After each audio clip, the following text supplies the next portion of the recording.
It is January 21st, 2020. We have had Theros Beyond Death in digital for a little while now, and it comes out in paper this weekend. We're already getting financial implications from deck building in the first round of 5.0 standard deck lists that came out of Magic the Gathering Online. Let's talk about where we're at and where we think that we're going. Yeah, that sounds good. We've got a lot of stuff to cover today, so let's get it started. The video starts right now.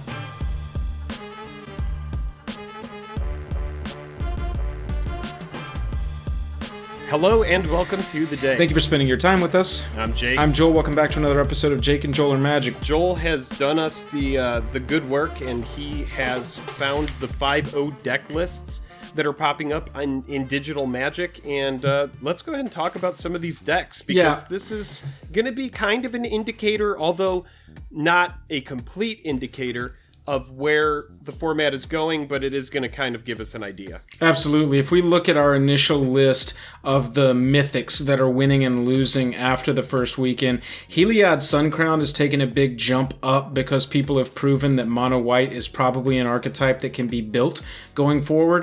Mono White had just rotated out, and so it's interesting to see it back on the back of Heliod Suncrown. That lifelink also, and putting +1/+1 counters, it just can't be understated. No, I'm just talking about the strength of this card. I've played this card. For sure. It's ridiculous, and also, man.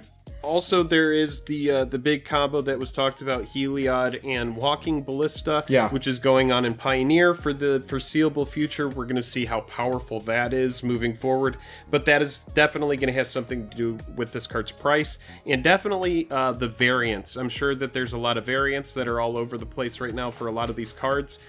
For the most part, I don't know if you watched the video, but go check it out. Theros Beyond Death Collector's Edition. Is it worth it? A lot of these cards are going to settle. A lot of them are going to go super low, so don't go crazy buying cards right now. Notables that are rising and kind of winning after the first weekend are Ashiok Nightmare Muses getting up into the $20 range. Nyxbloom Ancient is kind of a strange loser right now. I think it's because nobody's really proven it in Standard yet. The ramp decks don't really want it because they're already maxed out with Nissa. Casting a Krasis off of Nissa is more than enough to win games most of the time. Kiorabest the Sea God. This is a card that we were really high on coming out of the pre-release event that we streamed. It's getting up into the $5 range. Unfortunately, the decks that want this card aren't going to want a 4 of. They're going to want 1 or 2 max. So I doubt that one's going to explode. Now, Uro, Titan of Nature's Wrath. I feel like this really quick, though. I want to say this really quick about Mythics. Mythics are going to be very different from rares, and oftentimes they're going to hold a different premium just because of their rarity. Despite the fact that a lot of Theros Beyond Death is going to be opened, you do need to keep in mind that Mythics, if they really do break out, they have the highest potential for a large percentage of growth. Yeah. The only other Mythic I think that is notable at this time, while the others kind of figure out exactly where they're settling, is Uro. Uro's breaking into Pioneer already. People are really trying to jam this card into any deck where it will sit. Rares, I just want to make a quick note about Dryad of Elysian Grove. I'll pronounce that incorrectly. Elysian Grove? Yeah, that sounds more impressive.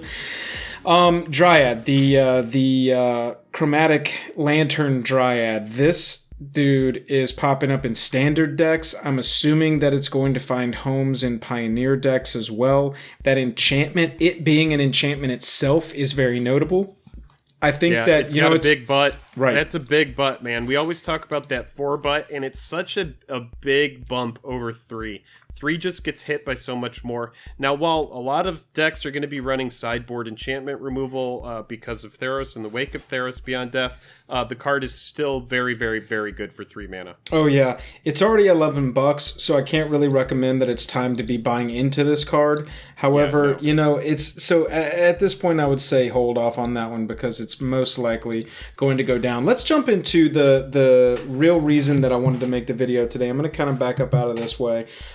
These are the first decks that were released from Wizards on their official website, the MTGO decks that are getting played and getting played to 5.0. As you can see in the top cards over here, we don't have any new cards breaking in besides Agonizing Remorse, and that's an uncommon. But I will tell you, this card has been put into decks. Mono black deck is running it. I have seen decks that run, Jake, what's the blue-black spell that I hate so much? That is... Thought Erasure. Thought Erasure. 4 of Thought Erasure, 4 of Agonizing Remorse is absolutely just abominable to play against. But we've got a blue-black, we've got a Sultai deck. Let's talk about the cards that we do think have potential for growth. Things that showed up in these 5-0 lists and are still holding a low price point.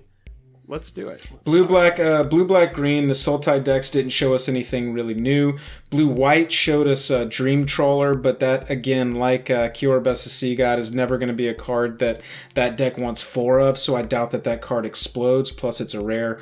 White Weenie had some interesting. Esper Hero didn't really change that much. Jeskai Fires didn't change at all. Rakdos Aristocrats barely changed, and Mono Black Aggro is a new deck that's broken out. So let's look at the White Weenie deck here. We see 4 Eidolon of Obstruction at rare that are still holding a very low price point. Nothing really new or notable that is a rare past that, but we do see 4 Elspeth Sun's Nemesis. Yeah, so there's the first card, Elspeth Sun's Nemesis. Now, this is a card that a lot of people have been low on ever since there were those massive leaks way back before Theros spoilers even started. This is a card that people saw and they went, oh, boo, the new Elspeth is kind of a nothing burger. And I think we see now somebody has played it to great success as a 4 of in the deck. And as a mythic, it being, as you can see, $7.84 paper. You could probably find it for less in some spots. Right. That is pretty indicative of a mythic that has potential to grow. And right. I think as we see, I want to talk briefly about escape cost. As we see, and as we're going to see more of, escape being a big, powerful effect, something that you get to do secondary after the card goes away, being able to bring your planeswalker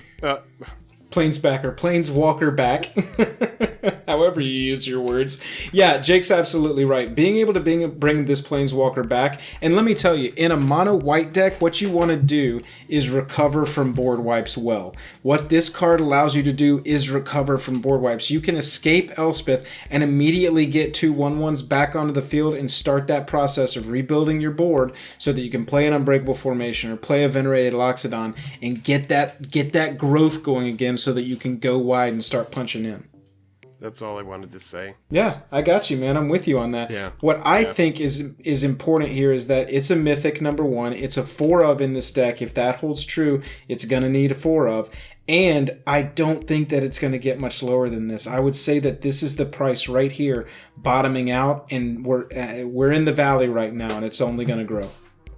Yeah, it's a card, I kind of see it as comparable to Gideon Ally of Zendikar. This was a card that got as high as $20 to $25 in its heyday in Zendikar and Oath of the Gatewatch standard. And I think Elspeth being a comparable card, that -1 is very, very good. Up to 2 target creatures you control each get +2/+1 until end of turn. Oh, yeah. It's a very, very strong -1. It's a very powerful effect to be able to do 5 times. So if you already have creatures on the board, being able to pump them like that each turn, that's going to get the clock ticking really quick against your opponent. Absolutely, especially in a deck that runs Healer's Hawks, that runs Fairy Guide Mothers, so that they're going to be able to avoid. Elspeth Sun's Nemesis is definitely one to look out for. I would say if you want to play the mono white deck, especially in paper, and you think that you would probably run 4 of this Walker, it's probably time to pick those up. Yeah, and I'll say that I'll definitely agree with Joel on that. You don't want to be sleeping on a mythic that you have any kind of interest in playing. No. We're not saying go out and break the piggy bank and buy as many Elspeth Buy Sun's 16 Nemesis. copies. That's not what we're doing here. We're trying to look for the trends so that we can get in on these cards cheap and affordably so that you can play the decks that you want to play. Decks that I want to play, this mono black aggro, I'm glad that someone's already proven it, because I was already feeling it. I've already posted a deck list and gameplay on the channel for this deck. It's the mono black Grey Merchant of Asphodel combo with Nightmare Shepherd deck. You've got Nightmare Shepherd as a 4 of, and I'll tell you, if this deck sticks as a top tier deck, it needs 4 Nightmare Shepherd as a full 4 of. Okay, so the price is already at $5 on those. Don't know how much more that's going to get. Or how much higher that's going to go. It's going to completely depend on demand for this card and how well this deck performs going forward. But Treacherous Blessing right now, which again I wasn't super high on when I started playing this deck, but it seems like every time I went back to the drawing board, I added one more, and now I'm up to the full 4 of, just so I can keep my hand, because you want this combo. You want a sack outlet with Nightmare Shepherd on the battlefield, play Grey Merchant, sack Grey Merchant, and get the double devotion trigger. Treacherous Blessing... This is something we always talk about on this channel. We always talk about velocity. Right. And what do we always talk about is the reason you're trying to draw so many cards is so that you could do exactly what Joel is talking about, and that is dig into your combo. Dig into that thing that's going to be that uninteractive combo that you can do despite a big stalled out board state, despite what your opponent's doing. Being able to flicker that Grey Merchant and get those double devotion triggers, that ETB, is what's going to close out the game. I'll tell you, this card is $1.38. I play this in that mono black deck as a 4 of. It's probably my favorite standard deck right now. I don't care that whenever I cast a spell, I lose a life. I don't care that I can't target or sacrifice it somehow. I mean, you have Witch's Oven. You have Cauldron Cat. I mean, it's like you have the ability Ayara. to... I've got Grey Merchant. I gain life. Right, exactly. Right. Treacherous Blessing. I was even playing it in the build where I was running Bolas's Citadel, and I kind of keep going back and forth on that card in the deck, but that's neither here nor there. Even with a card in there that loses me a ton of life just to dig into my combo, I didn't really care that Treacherous Blessing was losing me a life on every cast. This card is good. It's $1.38. If you're going to play the mono black deck, I think that this is a 4 of guaranteed, and I think that as people build more Sultai, I've seen a black-white enchantment deck running around that runs this beautifully. Are you kidding me? With final payment, sack that enchantment, destroy a creature. This is the card that I think right now has the most room for growth, at least in the short term, specifically for standard. Right, and we just talked about a Mythic, so this will be really brief.